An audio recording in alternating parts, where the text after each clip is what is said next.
अस्सलाम वालेकुम स्टूडेंट्स। इससे पहले चैप्टर में मैंने आपको संधि के बारे में बताया था और आज मैं आपको समास के बारे में बताऊंगी। संधि जो है वो वर्णों से मिलकर बनती है और उसका हम ब्रेक करते हैं या उसको तोड़ते हैं तो वो संधि विच्छेद कहलाता है। इसी तरीके से आज मैं आपको समास के बारे में बताऊंगी। तो समास दो पदों यानी कि दो वर्ड्स हमारे सेंटेंसेस जो हैं उनको कहें या वाक्यांश जो कहें उनको छोटा करके शॉर्ट करके एक नया वर्ड बनता है तो उसको हम समास बोलते हैं। जैसे यहाँ देख रहा है जेब कतरा लिखा हुआ है, तो जेब कतरा जो है एक वर्ड है, लेकिन उसको अगर हम डिटेल में कहेंगे या उसको हम डिटेल कहेंगे उसको आगे समझेंगे जेब कतरा कहते किसे हैं। जेब को काटने वाले को जेब कतरा कहते हैं। इसी तरीके से यहाँ पर हुआ है रक्त कमल यानी कि लाल है जो कमल। चार पाए हैं जिसके यज्ञशाला, यज्ञ के लिए शाला।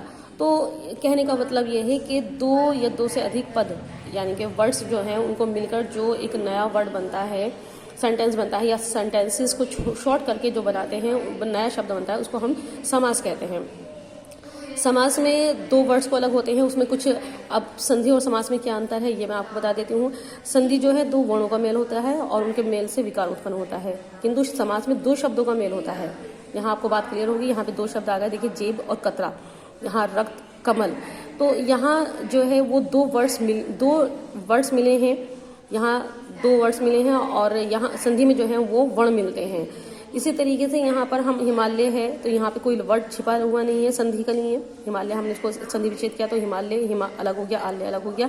लेकिन जब हम समास को हम तोड़ते हैं तो उसमें वर्ड्स निकल कर आते हैं। जैसे यज्ञशाला एक वर्ड है, तो यहाँ पर कितने लफ्ज यहाँ पे छुपे हुए हैं। यज्ञ के लिए शाला यानी कि यज्ञ करने के लिए जो जगह होती है उसको यज्ञशाला बोलते हैं। तो यहाँ वर्ड्स छुपे होते हैं, इसी को हम समास कहते हैं। दो बड़े शब्दों को मिलकर जो बनता है वो समास कहलाता है। समास के भी जो है वो भेद होते हैं, समास के भी अलग अलग तरीके से हम बनाते हैं।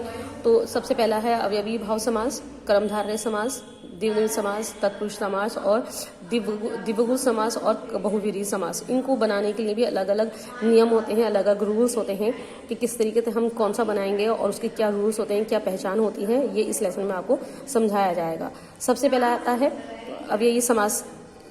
जिस समस्त पद का पहला पद अवयव हो तथा पूर्व पद प्रधान हो उसे अवयवी समास कहते हैं।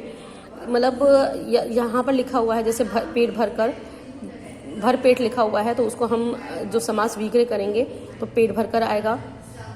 अनुरूप है तो रूप के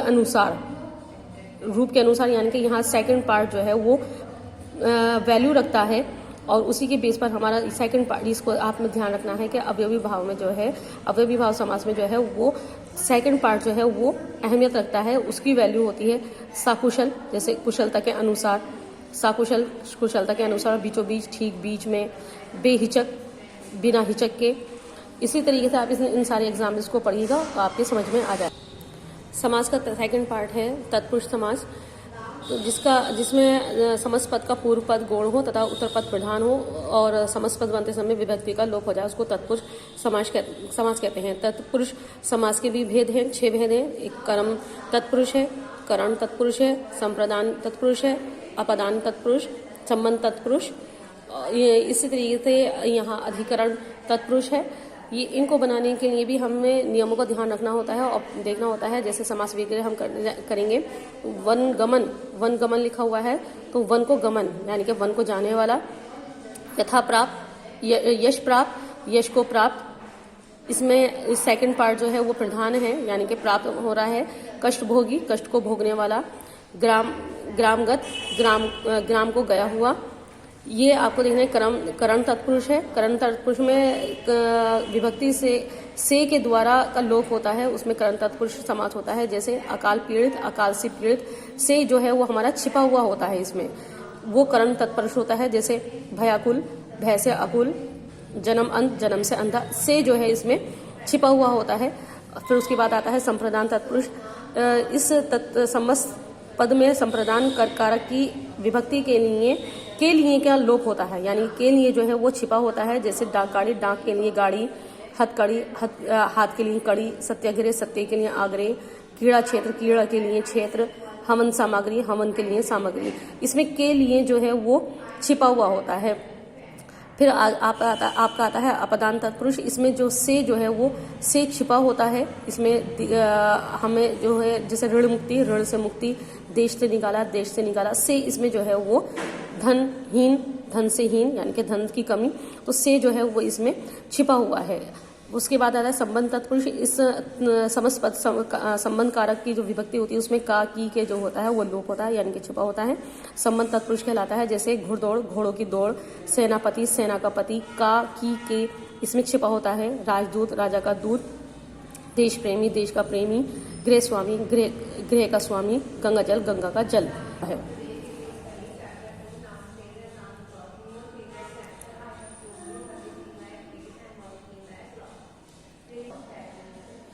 अधिकरण तत्पुरुष। इसमें अधिकरण कारक की विभक्ति में छिपा होता है, वो अधिकरण तत्पुरुष समास कहलाता है। जैसे आनंद मगन, आनंद में मगन, लोक प्रिय, लोक में प्रिय, वनवास, वन में वास, सिर दर्द, सिर में दर्द, ये सारे जो हैं वो तत्पुरुष समास के भेद हैं।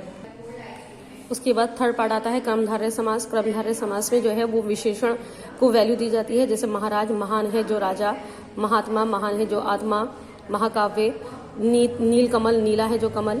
इसमें विशेषण और विशेष्य यानी कि सब्जेक्ट और ऑब्जेक्ट जो है वो उसमें ऑब्जेक्ट एडजेक्टिव का प्रयोग होता है यानी कि खासियत दिखाई जाती है, विशेषता दिखाई जाती है कर्मधारय समास में।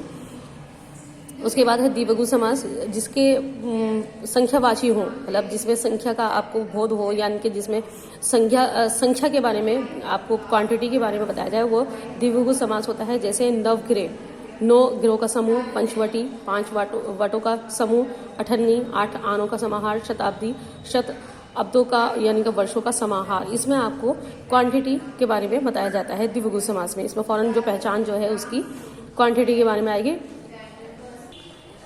उसके बाद आता है देवदेव समास। देवदेव समास में और या दोनों छिपा होता है, वो देवदेव समान होता है। जैसे माँ बाप, माँ और बाप, रात दिन, रात और दिन, पाप और पुण्य, पाप या पुण्य, ऊंचा या नीचा, चाय या कॉफी, चाय कॉफी। जो 2 वर्ड मिले होते हैं और उनमें हमें और या लगाते हैं तो वहां पर हमारा द्विवचन समास होता है। बहुव्रीहि समास। बहुव्रीहि समास में हमारा दोनों पदों में कोई भी पद प्रधान ना हो और बल्कि अन्य पद की प्रधानता हो, उसे बहुव्रीहि समास कहते हैं। दशानन, 10 है आनंद जिसके, रावण, चक्रधर, चक्र को धारण करने वाला विष्णु, गिरिधर, गिरि को धारण करने वाला श्री कृष्ण, ये बहुव्रीहि समास के उदाहरण हैं। यहाँ पर लेसन आपका कंप्लीट हो जाता है, जो मैंने आपको भेद बता दिए हैं समास के, और इसकी एक्सरसाइज यहाँ दी हुई है, क्वेश्चन आंसर भी दिए हुए हैं। इनको आप अच्छे तरीके से लर्न करें और अपना जो भी समझ में नहीं आए वो मुझसे आप पूछ सकते हैं।